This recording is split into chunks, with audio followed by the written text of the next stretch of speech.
Good morning mga day, this is Inday Ningning Vlogs, a day my life as a content creator, age of 12. For today's video mga day, ay nagluluto ako ng saging kasi inutusan ako ni mama na magluto ng saging.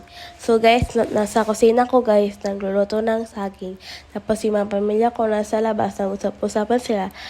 So nandito ako sa kusina kasi inutusan ako ni mama na magluto ng saging.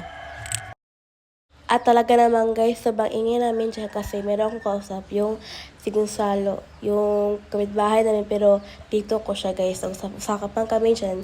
So yan, sobrang daldal namin. Sobra talagang init ng kamay ko dyan guys kasi nagluluto ako ng saging. So yung gasol, tapat na tapat sa kamay ko at sa mukha ko, sobrang init talaga ng kamay ko dyan. Yung nagluluto ko ng saging guys. So guys, yan yung niluluto ko. Saging po yan guys. Inuuna ko muna pagluto yung saging tapos isusunod ko na yung asukar. Lagyan natin ang asukar para meron din siyang lasa.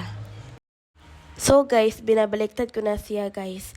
Kasi nabaliktad ko na yung taas at yung sa ibaba naman, pinituhin natin. Ganyan talaga ako magluluto ng saging guys. Ginagamit ko talaga yung ipit kasi comfortable ako magluluto sa ganyan. So guys, nalagyan ko na siya ng asukar. So, ready na yan ibigay sa pamilya ko at soba talaga yun yung sarap guys. Brown na brown talaga yung saging pagkaluto ko. Kung hindi kayo marunong magluto ng saging, so, gayahin mo na to yung video na to. So guys, dalhin natin kay mama yung saging at sa pamilya natin para mabigyan natin yung buong pamilya namin.